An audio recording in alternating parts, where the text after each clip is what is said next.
Welcome to Electrified. It's your host, Dylan Loomis. Quick shout out to my newest patrons, Thomas S. and Michael G. Thank you for choosing to support the channel. Today is actually a historic day for Tesla. Do any of you happen to recognize this picture? On this day, 15 years ago, the first P1, which was the internal designation for the first production unit for Tesla, was actually delivered to the factory. This first Roadster was actually shipped without a battery, so when it arrived, the service team had to install it. Then, after that was done successfully, Elon and JB took a ride along with a few other prototype vehicles. And here's a picture taken with a potato of some of these service team members and Elon pushing the vehicle to actually install the battery. So yeah, 15 years ago today, the first Tesla production car was born, and how far they have come. In China, we have NIO, XPeng, and Li Auto all recording monthly year-over-year sales declines in January, some of them exceeding 50%. And we have conflicting forces here for Tesla. On one hand, the reporting is that Tesla's price cuts siphon drivers buying interest from other Chinese-developed EVs,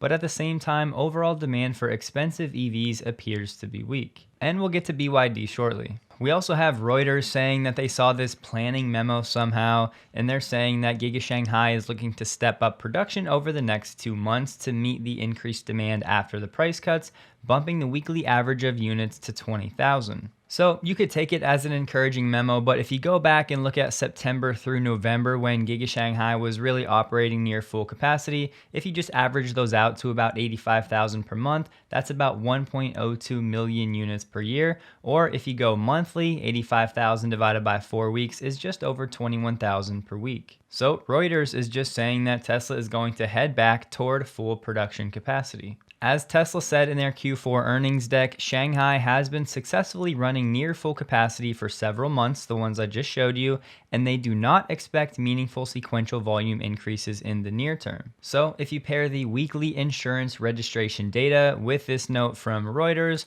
with Troy Teslake saying that Tesla's global order backlog is actually now starting to go back up for the first time after declining, all positive things. Now, this is a bit outdated from January 15th, but I don't want to share his Patreon data yet, so we'll wait for that to become public.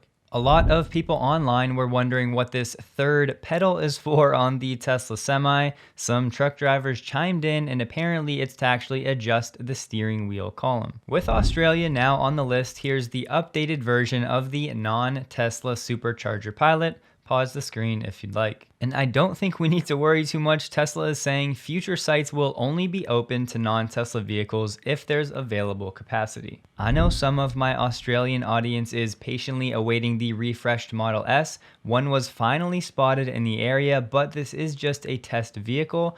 So it's a good sign, but deliveries may not be imminent just yet. Times Union is saying we're going to find out what type of tax breaks Tesla is getting for expanding in Giga Nevada on February 27th. This release will actually be 3 days before the office votes on whether the planned factory expansion is eligible to get those breaks. You know how I often say it's really the government negotiations with Tesla that we never actually hear about, but they actually play the biggest role in what Tesla will do when it comes to next steps and where it does it. Well, here's why. So in 2014, Tesla invested $3.5 billion for the initial Giga Nevada, and for doing so, Tesla got $1.25 billion in incentives over a 20-year period. So in the last 8 years, Tesla has actually received $410 million of those incentives, meaning they've received incentives of about 12% of the initial upfront cost of $3.5 billion, and over that 20-year period, they'll end up getting about 36% of the initial cost back in terms of incentives.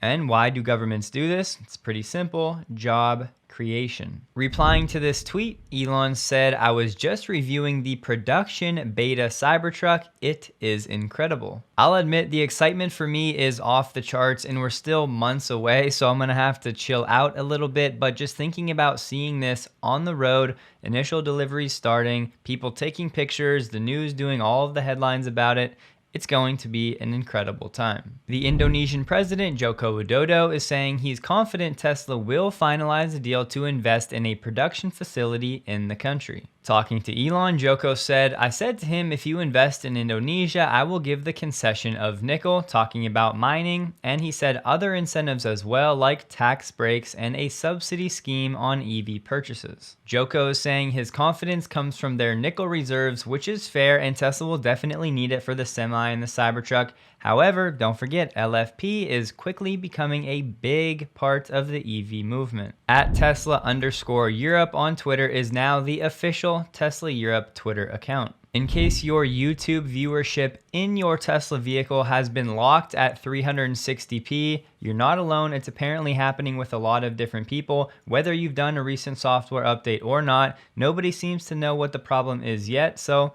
we'll just have to be patient. Rivian is set to lay off 6% of its staff. This will not affect production at the Normal factory in Illinois. That's equivalent to 840 people of their 14,000 member staff. It's pretty simple. RJ said in an email they need to focus their resources on ramping up vehicle production and reaching profitability. And yes, Rivian does have about $13 billion in cash on hand, but that number was actually $18 billion in 2021, so they decreased that cash balance by about $5 billion for the year. Now yes, Rivian does have about $13 billion of cash on hand at the end of Q3 2022, but that number was actually at $18 billion in Q3 of 2021, so it's come down by about $5 billion in 1 year. They're not in crisis mode yet, but they need to get their costs under control very quickly. Lotus is looking to go public via a SPAC, and they're currently being valued around $5.4 billion.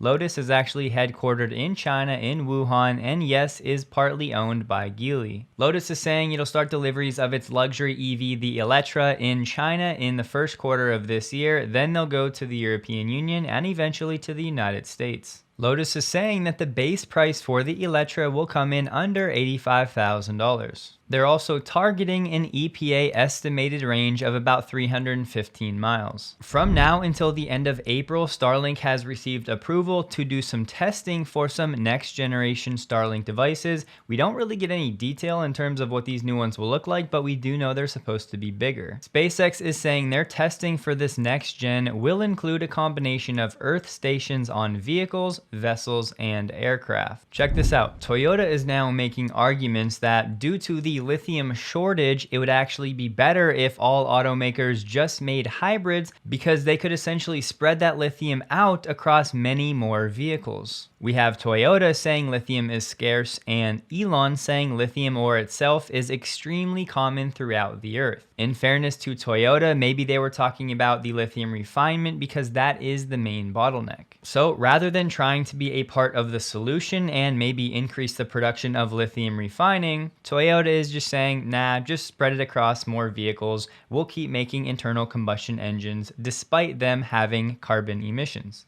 Toyota's chief scientist even said, "Time will show that our point of view is actually the correct one." One way or the other, there will be a diversity of powertrains used throughout the world. Some of you may remember the study done last year that said most plug-in hybrid owners don't actually plug in their vehicles, meaning a lot of the miles that these cars are driving are still polluting the environment. Based on the study, the electric miles driven in plug-in hybrids could be 25 to 65% lower than the vehicle actually allows, meaning drivers are consuming 42 to 67% more fuel than the EPA estimates. If you have a hybrid, I am not attacking you. I just personally don't think they're the optimal route going forward. I'd usually skip over things like this, but it's not an isolated incident anymore. It's happened at least a handful of times. For some reason, some Electrify America chargers are being plugged into Chevy Bolts, Rivians, Ford F-150 Lightnings, and they're essentially frying the vehicle, getting stuck in it, and causing all types of error codes. I'm not sure what's going on, but like I said, it's happened with different vehicles, so it seems to be the charger itself, not the vehicle.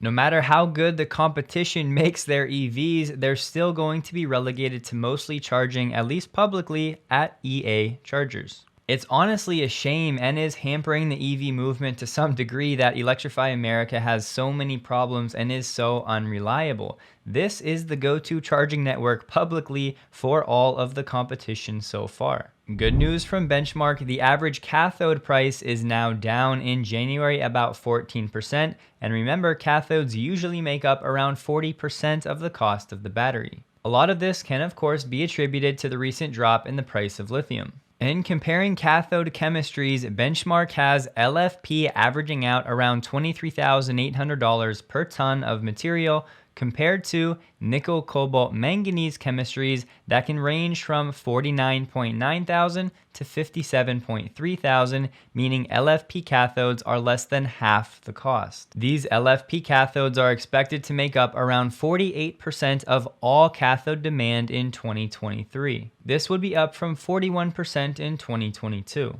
And as we've been talking about in the Chinese EV market, a lot of automakers are taking a wait and see approach to see how COVID and the economy and the real estate market all unfold this year. And I said we'd touch on BYD. Sales for them fell 36% in January from December. So into February, March, April, we just need to expect a slowdown. ARK Invest put out its Big Ideas 2023 report. I really just want to go over this graph right here, showing us the number of light-duty EVs in the US with a range over 300 miles.